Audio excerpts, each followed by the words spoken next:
Colossus is the most advanced lineup optimizer in daily fantasy sports.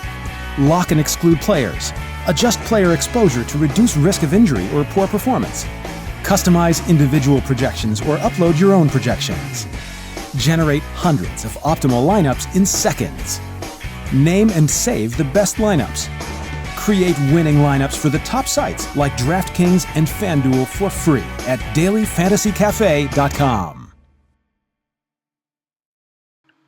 Hello and welcome to the FanDuel Punch-Out. I'm Big Italy 42, talking about tonight's 8-game slate on FanDuel, and we've only got about a week and a half left of the regular season. We end on October 4th, looks like, and tonight's going to be a fun night. My favorite type of slate. We've got early slate. It's got only 4 games, but it's got Clayton Kershaw and a Coors Field game, so that one's going to be interesting. But tonight, neither of those things, so these are the type of nights where, despite only being 8 games, should see plenty of diversity in lineups. And this late in the season, obviously some of this is somewhat anecdotal.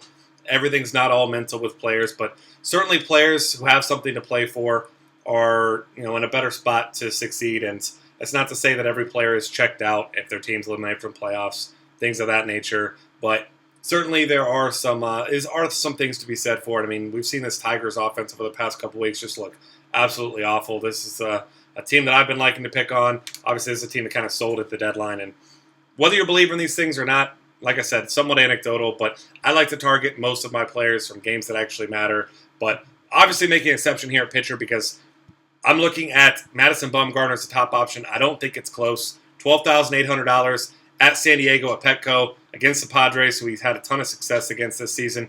Padres batters hitting just 184 off him this year. Had a complete game, 9 strikeout game against them with just 1 hit last time he faced them a few starts ago. Had a monster game against them earlier this season as well. I believe it was 14 strikeouts in that game over 7 or 8 innings. So he's had a ton of success.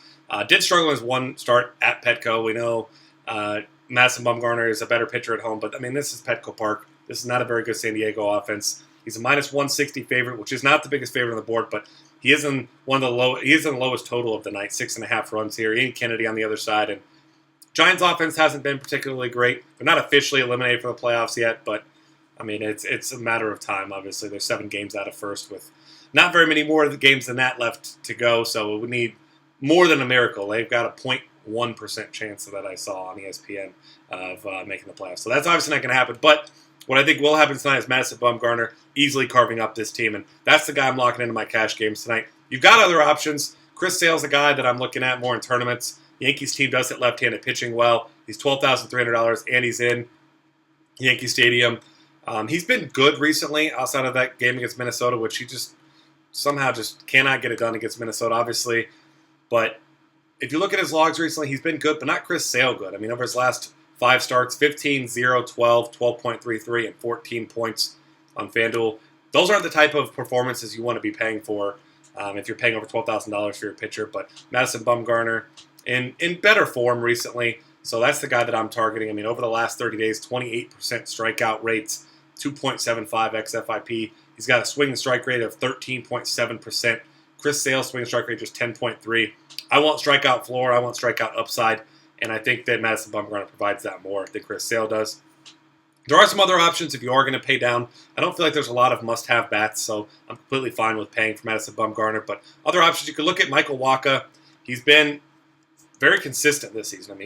Most of his starts, you're looking at 8 to 13 points. You look at his recent logs. He looks like John Lackey now. Obviously not his delivery command, things of that nature. But, his game logs look much like John Lackey. He's been a consistent pitcher, not a dominant pitcher, not a guy that's going to go out and give you 8 shutout innings more than likely. But this is, speaking of teams that have given up, this is a Milwaukee team that's just absolutely terrible right now.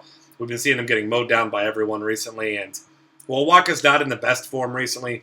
Just over 20% strikeout rate and 13% walk rate over the last month. 2.57 home runs per 9. I think if you're going to pivot off of these top guys, Wacha's your best bet because he has a great matchup. He's at home. Going to expect that St. Louis gives him some run support. It's an offense that's hitting the ball now finally, so I think he's an okay option. I do like Johnny Cueto in tournaments. He's a guy that, as we know, has been absolutely terrible over the past month. Looked much better in his last start at Detroit.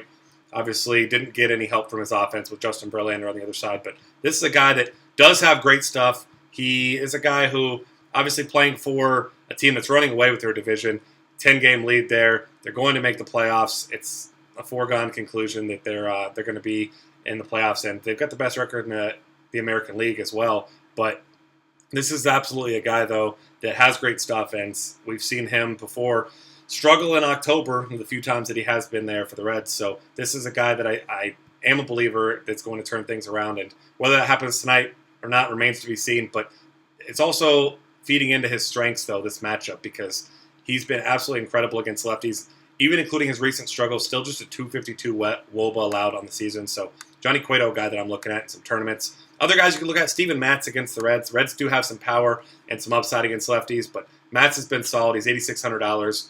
He's gone 9.33 or more points in each of his last 5 starts. Actually, each of his starts, and 15-point game in there and 18 to 13. So I think he's a fine, safe option as well.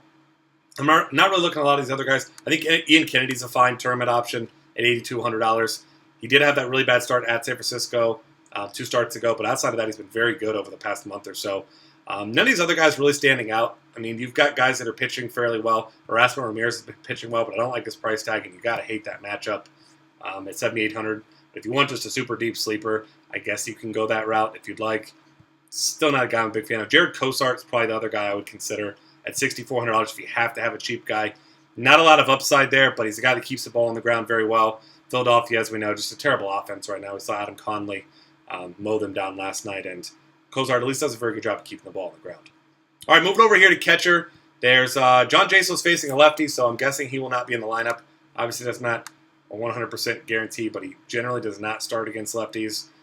If he is in the lineup, it's an okay matchup, but I really don't like it. I'm assuming JP Arencibia is going to be in, and at $2,900 facing off against Wade Miley. That's a guy that I'll be looking at for my tournaments.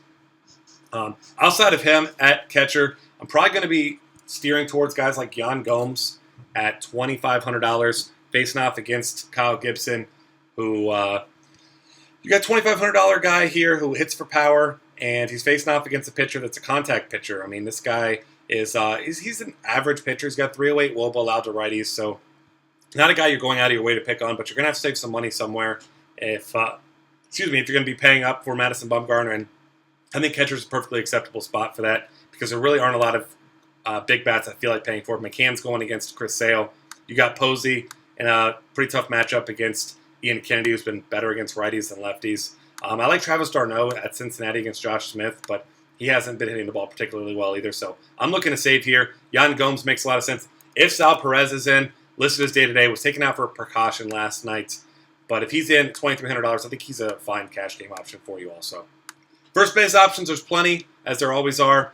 Joey Votto in the lefty-lefty matchup, we know that Joey Votto can get it done against anyone. Certainly a tournament option, especially if you're paying for Bumgarner. I do like David Ortiz quite a bit against Erasmo Ramirez. David Ortiz has been a disappointment over the past week, but as we know, this guy absolutely smashes right-handed pitching. And looking at Erasmo Ramirez, I mentioned he's pitched well recently. He's actually been very good against lefties, 248 WOBA allowed. So that's a tournament option there, and David Ortiz, but we know the kind of upside that he has. Guys that I like quite a bit, Jose Abreu, $4,100, is in a great spot there. You've got Adam Lind against Michael Wacha. Lind, as we know, one of the better hitters at first base against righties in all of baseball there, so he's in a good spot. Carlos Santana hit a homer again last night. He's been in pretty good form recently, $3,100. I think he's in a great spot, but probably if I'm paying more than a small salary for a cash game guy, I'm going to be looking at a guy like Lucas Duda at $3,100 against Josh Smith. Josh Smith, very limited amount of time, but he's faced 39 left-handed batters. He's allowed 3 home runs, 514 WOBA. Like I said, very small sample size there, but Lucas Duda, especially the park shift to Cincinnati, got to like the spot for him. Not looking at Greg Bird against Chris Sale. No thanks there, lefty-lefty. Cheaper guys, you can look at a guy like Joe Mauer. He's a fine cash game play at $2,800. Down below him, Matt Adams should be in the lineup tonight, I would assume. At $2,400, he hasn't started the past few days, but they get a righty today. And Taylor Youngman, who's been pretty good, actually, but $2,400, near minimum salary for a hitter of that caliber. I'll certainly be going that route if he's in. Second base for me, it's D. Gordon is the guy that I want to pay for. Going up against Alec Asher, who another guy with a very small sample size, but has just been absolutely terrible against lefties. 44 of them faced, 451 WOBA allowed. So D. Gordon, a guy that's got a nice floor, steals bases, Not a ton of upside, but I think he's a great cash game play tonight for all those reasons. Of course, you're looking at Logan Forsythe as well. We know his prowess against left-handed pitching. Wade Miley, as we know, an average at best left-handed pitcher as far as I'm concerned. 324 woba allowed to righties is not awful, but Forsythe certainly has the advantage here more often than not. Other guys you can consider, Dustin Pedroia, of course, against Erasmo Ramirez. More of a tournament option for me due to that price at $3,700. But cheaper guys, love Jason Kipnis at $2,800. He makes a lot of sense as a cash game play tonight. On the other side of that, Brian Dozier had a couple nice games in a row. Homered last night. He's $2,800 against Cody Anderson. Cody Anderson, contact pitcher. He's been very good against righties, though. 250 woba, so that's going to leave Dozier more reserved for tournaments for me here. Other second base options, you can look at a couple cheap guys here. You got Colton Wong at $2,300. Been batting down order, batted 7th recently. So you don't love that, but I think he's in a fine spot, though. And then Kelly Johnson, another lefty. If he's in the lineup against Josh Smith, he's only $2,300. He got some pop if you're just trying to punt the position. Third base options for you here. I love Miguel Sano. I mentioned that Cody Anderson's been good against righties, but Miguel Sano's been great against everyone. $4,000 for him, but I think your cash game plays, there's really 3 guys I'm considering. You got Matt Carpenter coming off a 2-homer game last night, looking like he's in postseason form. He's been hitting the ball incredibly well recently. Taylor Youngman, like I mentioned, a guy who has pitched well, and he's been solid against lefties, 307 woba allowed. But Matt Carpenter, one of the more consistent hitters in baseball, so I'm definitely looking that route. If not him, David Wright, also hitting well, $3,600 against Josh Smith in Cincinnati. I like those Mets bats a lot. And then, of course, Evan Longoria at $3,200, facing the lefty and Wade Miley. That's certainly a nice cheap play for you there. If you're not playing Steven Matz, you've got Todd Frazier at $2,900 against the lefty at Great American Ballpark. We know he has insane numbers there. And then your cheap guys, you've got Derek Dietrich from Miami, facing off against Alec Asher from the left side of the plate, just $2,400 for him. It's a great spot for you there if you're going to pay down. That's really the only guy I'm considering down there at really cheap. Shortstops, you got to like Francisco Lindor, $3,800. The guy just continues to smash everyone. Mentioned Kyle Gibson's been good against righties. Against lefties, though, not quite a bad pitcher either. 293 woba allowed. Like I said, Kyle Gibson, he's a contact pitcher, doesn't miss a lot of bats, but he's also he's nothing special. He's good. He's not great. He's not terrible. Not a guy I'll be stacking against, but you certainly have some viable options against him. And Francisco Lindor leads the way for me if I'm going to be paying up. Like I said, Kipnis a great value at second base, but I like the spot as well here. Xander Bogaerts is a fine option at $4,100. He's been hitting very well. I prefer him against the lefty. Erasmo Ramirez been fine against righties. Asdrubal Cabrera against Wade Miley, tournament option for you there at $3,000. Eugenio Suarez at $3K as well. He's done very well against lefties this year.